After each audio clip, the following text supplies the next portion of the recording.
लिखना बाकी है। ऐ कलम नहीं तो रुक जाना, कुछ खास लिखना बाकी है। अगर इसमें गुजारे लम्हों के एहसास लिखना बाकी है। अगर इसमें गुजारे लम्हों के एहसास लिखना बाकी है। जाति धर्म का दर्द भरा आभास दिलों में जिंदा है, क्योंकि हमने झेला है। जाति धर्म का दर्द भरा आभास दिलों में जिंदा है। अब जात पात की छाती पर विनाश लिखना बाकी। अब जात पात की छाती पर विनाश लिखना बाकी है। ऐ कलम नहीं तू रुक जाना, कुछ खास लिखना बाकी है। और क्या लिखना बाकी है कि हम जय भीम के नारों से चट्टानों से टकराएंगे। अच्छा, बहुत सारे लोगों को ये लगता है कि जो जय भीम बोलते हैं वो आरक्षण वाले होते हैं, वो अम्बेडकरवादी होते हैं, वो किसी विशेष कैटेगरी के होते हैं। लेकिन मेरा मानना ये है कि जय भीम हर वो व्यक्ति बोलता है जो समानता में, जो बराबरी में विश्वास रखता है। हर वो व्यक्ति जय भीम बोलता है। तो मैं पढ़ती हूँ कि हम जय भीम के नारों से चट्टानों से टकराएंगे। इस ऊंच नीच की धरती पर समता के फूल खिलाएंगे। इस ऊंच नीच की धरती पर समता के फूल खिलाएंगे। हम आने वाली नस्लों को ऐसा बारूद बनाएंगे। हम आने वाली नस्लों को ऐसा बारूद बनाएंगे। मानवता के हर दुश्मन के चिथड़े चिथड़े उड़ जाएंगे। मानवता के हर दुश्मन के चिथड़े चिथड़े उड़ जाएंगे। अभी अंधेरों के सीने पे, अभी अंधेरों के सीने पे प्रकाश लिखना बाकी है।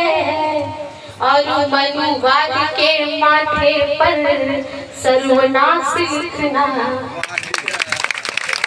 और मनुवाद के माथे पर सर्वनाश लिखना बाकी है। ऐ कलम नहीं तू रुक जाना, कुछ खास लिखना बाकी है। और आप सभी जो इतनी शालीनता से, इतनी व्यवस्थित ढंग से बैठे हुए थे, आप सभी के दिनों में अम्बेडकर, साहू फुले अम्बेडकरी विचार है, तभी आप यहाँ पर व्यवस्थित हैं। आप लोगों के लिए मैं चंद मिसरे समर्पित करती हूँ कि इन भीमराव के शेरों को पिंजरे तो है बर्दाश्त नहीं। इन भीमराव के शेरों को पिंजरे तो है बर्दाश्त नहीं। और जंजीरों में रख पाए किसी के बाप के बस की बात नहीं। और जंजीरों में रख पाए किसी के बाप के बस की बात नहीं। वो मटकी झाड़ू के दिन दे दे, अब वो दिन गए। वो मटकी झाड़ू के दिन दे दे, किसी की भी औकात नहीं। और कोशिश कर लो चाहे कितना भी, रुकेगा भीमवाद नहीं। कोशिश कर लो चाहे कितना भी, रुकेगा भीमवाद नहीं। 100 तोपों से मेरे भीम की एक कलम भी काफी है।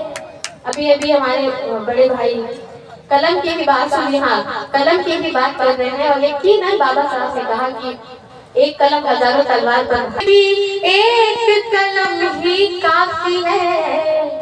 और इसी कलम से जातीयता को कारावास लिखना। और इसी कलम से जातीयता को कारावास लिखना बाकी है। और जो कारा लेकर हम सब निकले थे, जिन महापुरुषों के विचारों को लेकर हम निकले हैं अपने दिलों में बिठाते हैं, जो अरमान हमारे दिल में है, मैं वहां से चंद मिसरे समर्पित करती हूँ और आप सभी के सामने पेश करती हूँ। मैं देखती हूँ कि आप कैसा समझते हैं। कि हम शाम फूले पेरियार का ख्वाब नहीं मिटने देंगे, हम शाम फूले पेरियार का ख्वाब नहीं मिटने देंगे, ललई सिंह बिरसा मुंडा की शान नहीं घटने देंगे, ललई सिंह बिरसा मुंडा की शान नहीं घटने देंगे। बहुजन के बच्चे बच्चे को, बहुजन के बच्चे बच्चे को हम काशी राम बना देंगे। और इसके जरूरी है क्योंकि अब हमारे बीच कोई कांचीराम साहब, कोई डॉक्टर अम्बेडकर, कोई फूले, कोई सावित्री नहीं आने वाले।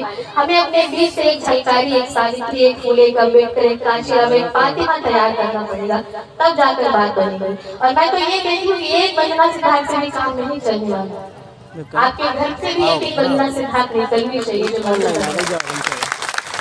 तो मैं पढ़ती हूँ कि बहुजन के बच्चे बच्चे को हम काशी राम बना देंगे, और बाबा साहब का लिखा हुआ संविधान नहीं मिटने देंगे, बाबा साहब का लिखा हुआ संविधान नहीं मिटने देंगे।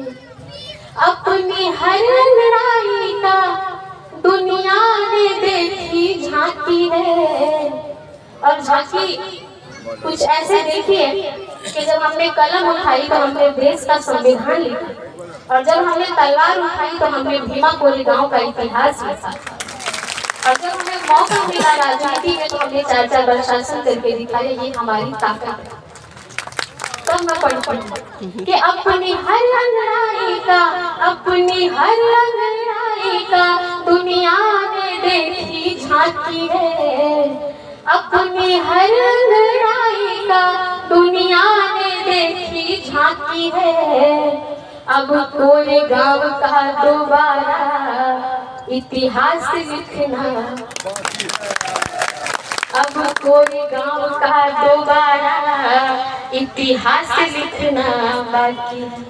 और महिलाओं को समर्पित करते हुए इस कविता की अंतिम पंक्तियां कि शिक्षा के दीपों को कोई जब कभी बुझाने आएगा, शिक्षा के दीपों को कोई जब कभी बुझाने आएगा, सावित्री के रौद्र रूप के आगे ना टिक पाएगा, सावित्री के रौद्र रूप के आगे ना टिक पाएगा।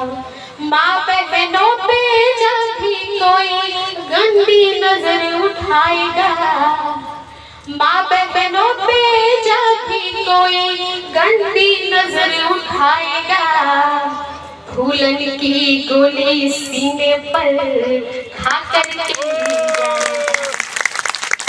फूलन की गोली सीने पर खाकर के जाएगा।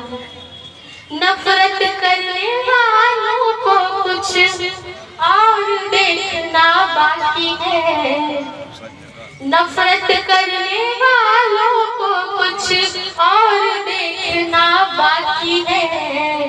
देखा है संघर्ष हमारा, शौर्य देखना बाकी है, देखा है संघर्ष हमारा, शौर्य देखना बाकी है। ऐ कलम नहीं तू रुक जाना, कुछ और लिखना बाकी है।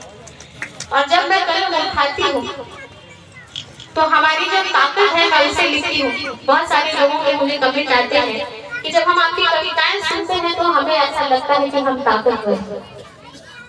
बहुत सारी चीजें हुई, हिस्ट्री जाननी चाहिए, इतिहास जानना चाहिए, क्योंकि बाबा साहब ने कहा था कि जो समाज इतिहास नहीं जानता वो कभी इतिहास बना नहीं सकता, और यकीन नहीं, तो इसलिए जानना चाहिए। हम गुलाम थे, हमारे साथ बहुत सारा शोषण हुआ, लेकिन हमें ये भी जानना चाहिए कि हम ताकतवर भी कितने थे, हमें ये भी जानना चाहिए कि हमारे अंदर शौर्य कितना था, हमें ये भी जानना चाहिए कि हमने संघर्ष कितना किया। हमें ये जानना चाहिए, मुझे लगता है कि जो हमारे लोग हैं मुझे बच्चों से बताना चाहिए कि आप उसके वंशज हैं जिसने पहाड़ों का सीमा चीर कर सड़क बना दिया, दशरथ पान जी, और आप उसके भी वंशज हैं जिसने सड़क से लेकर संसद तक का रास्ता तैयार कर दिया, कांशीराम, और आप उसके भी वंशज हैं डॉक्टर अंबेडकर जिसने कलम से हजारों तलवारों को घुटने टिकवा दिए, और आप झलकारी के वंशज हैं, आप सावित्री के वंशज हैं, आपके अंदर वो खून है, आपके अंदर वो ताकत है। तो अभी इस खामोशी से काम नहीं चलने वाला, अपने अपने घरों से निकलना पड़ेगा। एक मुकम्मल कविता और मैं चाहती हूँ कि मैं पेश करूँ, मैं पढ़ती हूँ। मेरे पास बहुत सारा है, बहुत सारी कविताएं हैं, रचनाएं हैं, मैं बहुत देर तक सुना सकती हूँ, लेकिन जब तक आप सुनेंगे तब। एक पेश करती हूँ, एक छोटी सी गजल है।